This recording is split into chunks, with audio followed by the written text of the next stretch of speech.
সুপ্রিয় দর্শক আসসালামু আলাইকুম। শারমিন কিচেনে আপনাদের সবাইকে স্বাগতম জানাচ্ছি। আজকে আমি বাঙালির জনপ্রিয় আরও একটি রেসিপি শেয়ার করব। আমার আজকের রেসিপি রুই মাছের মুড়ি ঘন্ট। রুই মাছের মাথা দিয়ে কিভাবে পারফেক্ট এবং দারুণ মজার মুড়ি ঘন্ট তৈরি করা যায় সেই রেসিপিটি টিপস অ্যান্ড ট্রিক্স সহ তৈরি করে দেখাবো। তো টিপস অ্যান্ড ট্রিক্স জানতে হলে ভিডিওটি শেষ পর্যন্ত দেখবেন। আশা করছি আমার রেসিপিটি আপনাদের ভালো লাগবে। ভালো লাগলে একটি লাইক ও কমেন্ট করবেন এবং ফ্যামিলি ও ফ্রেন্ড সার্কেলের সাথে শেয়ার করবেন। তো চলুন দেখে নেওয়া যাক। আর মুগ ডাল দিয়ে আমি আজকে মুড়ি ঘন্ট করব। এই জন্য মেজারমেন্ট কাপে 1 কাপ পরিমাণ আমি মুগ ডাল নিয়ে নিয়েছি। চুলায় প্যান বসিয়ে গরম করে নিয়েছি। তো এটা এখন আমি ভেজে নিচ্ছি। আমি কিন্তু মিডিয়াম লো হিটে ডালটি ভেজে নিয়েছি। দেখুন ডালের কালার চেঞ্জ হয়ে গেছে। তো আমি এটা এখন নামিয়ে নিচ্ছি। আর এই ফাঁক দিয়ে আমি বেশ বড় সাইজের আমি 2টি রুই মাছের মাথা নিয়েছি। ভালোভাবে ধুয়ে পরিষ্কার করে হলুদ লবণ দিয়ে মাখিয়ে রেখেছিলাম আগে থেকে। এখন এগুলো আমি ভেজে নিচ্ছি। এর ফাঁকে ডালগুলো আমি ভিজিয়ে আধা ঘন্টার জন্য রাখবো ধুয়ে পরিষ্কার করে। এখন আমি প্যানে তেল দিয়ে দিলাম। মাথাগুলো দিয়ে দিচ্ছি প্যানের ভিতরে সবগুলো মাথা। আমি মাথাটা কিন্তু বেশি ভাজবো না, জাস্ট হালকা করে একটু ভেজে নিব লালচে করে। তো আমি এখন মাথার এক পিস লাল হয়ে গেছে হালকা। তো আমি এখন এগুলো উল্টিয়ে দিচ্ছি। দেখুন আমার মাথা ভাজা শেষ। আমি এখন মাথাগুলো ট্রান্সফার করে নিচ্ছি। আমি এই তেলেই পেঁয়াজ বেরেস্তা করে নিয়েছি। নিয়ে এখন আমি সরিষার তেল 1/2 কাপ পরিমাণ দিয়ে দিলাম। দেখে বুঝতে পারছেন তেল গরম হয়ে গেছে। তো আমি এখানে 5-6টি লং, 5-6টি গোলমরিচ আর 3টি দারচিনি, 3টি এলাচ দিয়ে দিয়েছি। আর সাথে দিয়ে দিচ্ছি 4টি তেজপাতা দিয়ে এগুলো আমি একটু ভেজে নিব হালকাভাবে। এগুলো আমার ভেজে নেওয়া শেষ। তো এখন আমি এখানে দিয়ে দিলাম 1/2 কাপ পরিমাণ পেঁয়াজ, কুচনো পেঁয়াজ দিয়ে দিয়েছি। দিয়ে আমি এগুলো একটু লালচে হওয়া পর্যন্ত ভেজে নিব। আসলে সরষের তেলটা দিলে কিন্তু এই মুড়ি ঘন্টটা কিন্তু টেস্ট অনেক গুণই বেড়ে যায়। আর দেখে বুঝতে পারছেন ফেনা উঠে গেছে তেলের, এই জন্য বোঝা যাচ্ছে না যে পেঁয়াজ লাল হয়েছে কিনা, কিন্তু আমি দেখে বুঝছি পেঁয়াজটা কিন্তু আমার লাল হয়ে গেছে। এখন দিয়ে দিচ্ছি 1 টেবিল চামচ রসুন পেস্ট, 1 চা চামচ আদা পেস্ট। আসলে 1 টেবিল চামচ আদা পেস্ট দিয়েছি, মনের ভুলে বলে ফেলছি 1 চা চামচ। আর জিরা দিয়ে দিলাম আমি 1 চামচের থেকে একটু বেশি। মশলাগুলো আমি 4 মিনিটের মতো ভেজে নিব।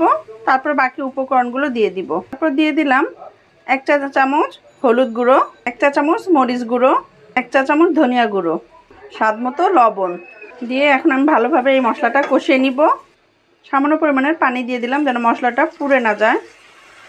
আসলে মশলাটা যত ভালো করে কষানো হবে ততই কিন্তু রান্নাটা ভালো হবে। মশলা কষানো শেষ, তেল ছেড়ে দিয়েছে ভালোভাবে। এখন আমি আগে থেকে ভিজিয়ে রাখা ডাল দিয়ে দিলাম। দিয়ে এটা আমি আবার ভালো করে একটু কষিয়ে নেব। আমি এখন মাথাগুলো দিয়ে দিলাম। দিয়ে একসাথে আমি কষিয়ে নিব ভালোভাবে। কষিয়ে নিয়ে তারপর আমি ঢাকনা দিয়ে ঢেকে দিচ্ছি। এটা একটু থাক, একটু কষানো হোক, তারপর আমি আবারও নেড়ে চেড়ে দিব। তো আমি এখন ঢেকে দিলাম ঢাকনা দিয়ে। আমি এগুলো ভালোভাবে কষিয়ে নিচ্ছি। ঢাকনাটা খুলে দিলাম। দিয়ে এখন আবার এগুলো ভালোভাবে কষিয়ে নিচ্ছি। দেখুন আমি যেভাবে করছি রান্নাটা, আপনারা এই স্টেপ বাই স্টেপ এইভাবে রান্নাটা করবেন, তাহলে বুঝতে পারবেন যে আসলে এভাবে রান্না করলে কতটা স্বাদ বেড়ে যায়। আমার কষানো হয়ে গেছে। আমি 5 মিনিট ধরে কষিয়ে নিয়েছি। তারপরে এখন আমি গরম পানি দিয়ে দিলাম 1.5 কাপ পরিমাণের। 1.5 কাপ পানি দিয়ে দিলাম। এতে করে সিদ্ধ হয়ে যাবে ডালগুলো সুন্দরভাবে। আর আসলে কষানোর মধ্যেই সব কিছু আমি কষাইছি, যে কষানোর সময় কিন্তু প্রায় সিদ্ধ হয়ে এসেছে। আমি দিয়ে দিচ্ছি 6টি কাঁচামরিচ ফ্লেভার অ্যাড হওয়ার জন্য। আর একটু ফেলে দিবেন, তাহলে ঝালটা এটার সাথে মিশে যাবে। তো আমি নেড়ে চেড়ে এখন আমি ঢাকনা দিয়ে ঢেকে দিচ্ছি। রান্না হওয়া অবধি পর্যন্ত অপেক্ষা করছি। রান্না কিন্তু আমার প্রায় শেষ। দেখুন সুন্দর একটা কালার এসেছে এবং হয়েও গেছে আমার রান্নাটা। তো এই মুহূর্তে আমি একটু 1/2 চা চামচ গরম মশলা গুঁড়া দিয়ে দিচ্ছি। এটা অপশনাল, আপনাদের ভালো লাগলে দিবেন, নয়তো স্কিপ করতে পারেন। আরও সাথে দিয়ে দিচ্ছি 1 টেবিল চামচ ঘি।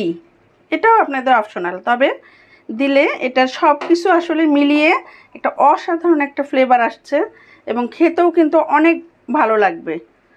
তো যদি ভালো লাগে অবশ্যই আমার চ্যানেলটি একটা লাইক দিয়ে দিবেন। দিয়ে আমি এখন আবারও একটু হালকাভাবে আলতো হাতে মিশিয়ে দিচ্ছি, দিয়ে আমি ঢাকনা দিয়ে 2 মিনিট রেখে দিব। 2 মিনিট বা 5 মিনিট রেখে দিলে কিন্তু আমার রান্না কমপ্লিট হয়ে যাবে। তো আমি এটা ঢেকে 5 মিনিট পরে নামিয়ে ফেলছি। তৈরি হয়ে গেল আমার রুই মাছের মুড়ি ঘন্ট। আশা করব আমার রেসিপিটি ভালো লাগবে। যদি ভালো লাগে তাহলে অবশ্যই একটা লাইক দিয়ে দিবেন এবং পাশে থাকা বেল বাটন অন করে রাখবেন এবং আমাকে সাপোর্ট করার জন্য আমার চ্যানেলটি সাবস্ক্রাইব করে দিবেন। আর যারা আমার চ্যানেলটি এখনও সাবস্ক্রাইব করেন প্লিজ আমার চ্যানেলটি সাবস্ক্রাইব করে দিবেন। আর যারা সাবস্ক্রাইব করেছেন তাদেরকে অসংখ্য অসংখ্য ধন্যবাদ। ভালো থাকবেন, সুস্থ থাকবেন এবং আমার জন্য দোয়া করবেন। আজকে আর নয়, পরবর্তী ভিডিও দেখার আমন্ত্রণ জানিয়ে আজকে এখানে শেষ করছি। আল্লাহ হাফেজ।